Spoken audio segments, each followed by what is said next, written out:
যাকাত দিয়ে তৃপ্তি পায়, কোরআন তেলাওয়াত করে তৃপ্তি পায়, মাহফিলে এসে ভালো কথা শুনে তৃপ্তি পায়, মানুষের সাথে ভালো আচরণ করে তৃপ্তি পায়, নিজে না খেয়ে মানুষকে খাওয়াতে আমি তৃপ্তি পাই, ওই অন্তরের তৃপ্তিগুলো যখন পাবো তখন মনে মনে ভাববো আমার অন্তরে সামান্য হলেও ঈমানের গান আছে, ঈমানের আলামত আছে বিদায় আমি মানুষের উপকার করে, আমি ভালো কাজ করে অন্তরে আমি যে আনন্দ পাই, আল্লাহর হাবিবের এটাই হলো ঈমানি স্বাদ এবং মজা। সুবহানাল্লাহ।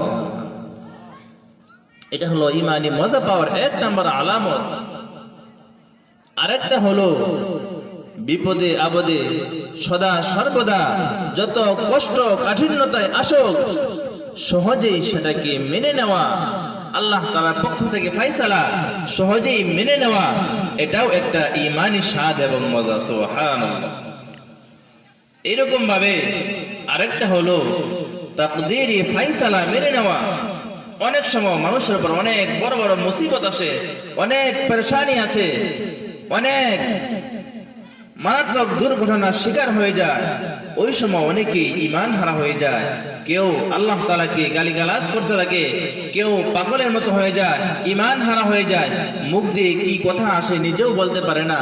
ওই পেরেশান যারা না হবে, যত কষ্ট যত মুসিবত তাকদীরে ভালো মন্দ যাই আসে সব আল্লাহ তাআলার পক্ষ থেকে ফয়সালা, এটা সহজে মেনে নেয়, এটাও হলো ঈমানের একটা অন্যতম মজা এবং স্বাদ। বলি সুবহানাল্লাহ।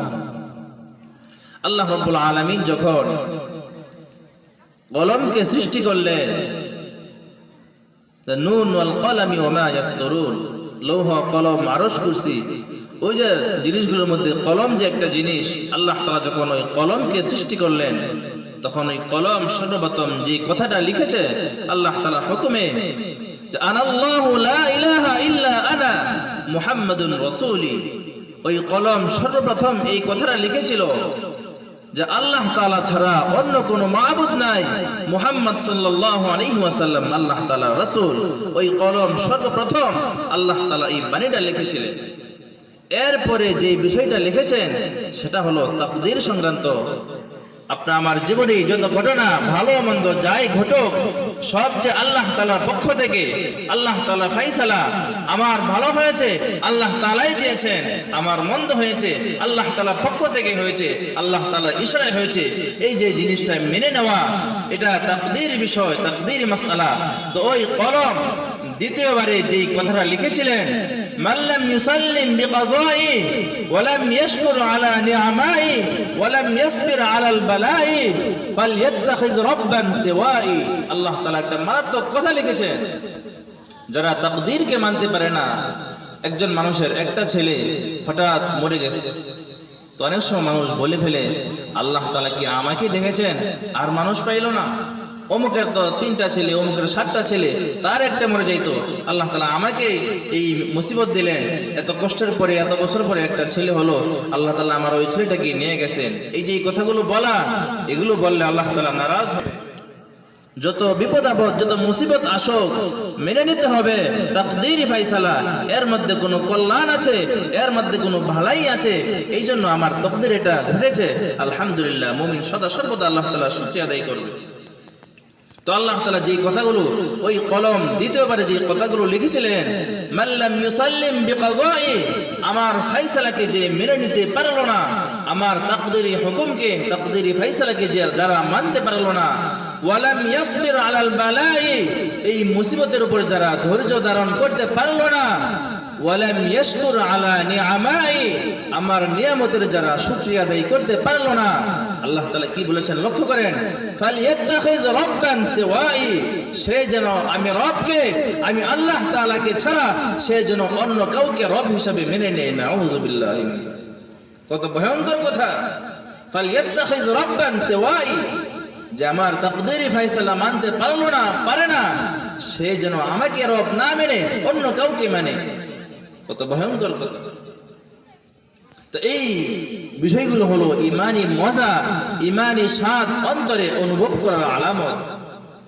তাহলে শেষ সময়ে কালিমা নসিব হওয়ার 1 নাম্বার বিষয় বললাম, এই চক্ষুকে হেফাজত করা, চক্ষুকে খারাপ জিনিস থেকে দেখা থেকে বিরত রাখা।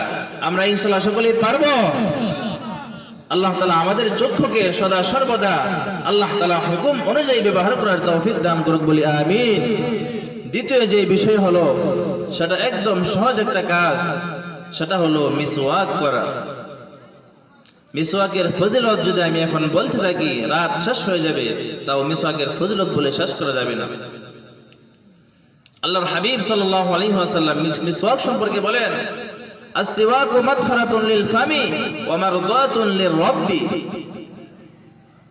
মিসওয়াক করা এটা এমন আমল, এক তো হলো মুখের পবিত্রতা, মুখের দুর্গন্ধ দূর হয়ে যায়, মুখ পরিষ্কার হয়। আরেক হলো ওয়া মারদাতুন লির রাব্বি, মিসওয়াক করার মাধ্যমে আল্লাহ তাআলার সন্তুষ্টি পাওয়া যায় বলি সুবহানাল্লাহ।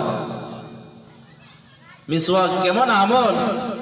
আমরা তো এখানে যারা আছে আলহামদুলিল্লাহ প্রায় মানুষই নামাজ পড়ি। আল্লাহর হাবিব সাল্লাল্লাহু আলাইহি ওয়াসাল্লাম বলেছেন, কোন মানুষ যদি নামাজের আগে, পাঁচ ওয়াক্ত নামাজের আগে মিসওয়াক করে নামাজটা পড়ে, মিসওয়াক ছাড়া নামাজ পড়লে যে সওয়াব হইতো, মিসওয়াক করে নামাজ পড়ার কারণে তার ওই নামাজ 70 গুণ সওয়াব বেশি হয়। সুবহানাল্লাহ। শুধু তাই না, মিসওয়াক করা ছিল আমার নবীজির শেষ আমল। আম্মা জান আয়েশা সিদ্দিকা রাদিয়াল্লাহু তাআলা আনহার কোলে যখন মাথা রেখে নবীজি মৃত্যু শয্যায় শায়িত, অন্তিম শয্যায় যখন ছিলেন, মালাকুল মউত যখন উপস্থিত হবেন, এমন সময়ে আল্লাহর হাবিব সাল্লাল্লাহু আলাইহি ওয়াসাল্লাম বলতেছিলেন, আয়েশা আমার মিসওয়াকটা কোথায়, মিসওয়াকটা নিয়ে আসো।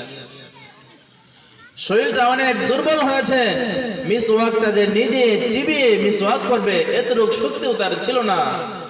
তখন আম্মা জানকে বললেন, আয়েশা আমার মিসওয়াকটা তুমি একটু চিবিয়ে তোমার লালা দিয়ে একটু ভিজিয়ে একটু নরম করে আমাকে দাও, আমি মিসওয়াক করি। সুবহানাল্লাহ, সুবহান। নবীজির জীবনের শেষ আমল ছিল মিসওয়াক করা।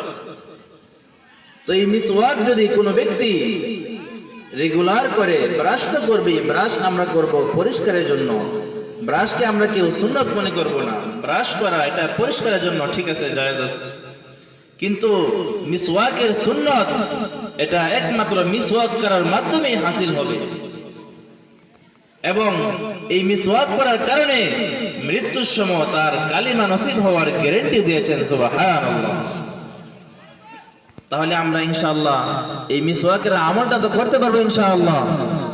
আল্লাহ তাআলা আমাদেরকে তৌফিক দান করুক বলি আমিন। আরেকটা আমল হলো সবচেয়ে সহজ, এই ছোট ছোট আমলগুলো হাদিসে এগুলোকে গ্যারান্টি বলেছে। 3 নম্বর যে আমলটা আমি আপনাদেরকে বলবো সেটা হলো আজানের জবাব দেওয়া। আপনি আমি যেখানেই থাকি, যাই করি, যখনই আপনি আমার কর্ণকুহরে কানে আল্লাহু আকবারের আজান পৌঁছে যাবে, আজানের জবাবগুলো যদি আমরা দিতে পারি, আল্লাহর হাবিব সাল্লাল্লাহু আলাইহি ওয়াসাল্লাম বলেছেন, হিনা সামিআন নিদা فقال اللهم رب هذه الدعوة التامة والصلاة القائمة آت محمدا الوسيلة والفضيلة وابعثه مقاما محمودا الذي وعدته। রাসূল বলেন, حلت شفاعتي يوم القيامة। বলি সুবহানাল্লাহ। আল্লাহর হাবিব বলেছেন, হাল্লাত শাফাআতি।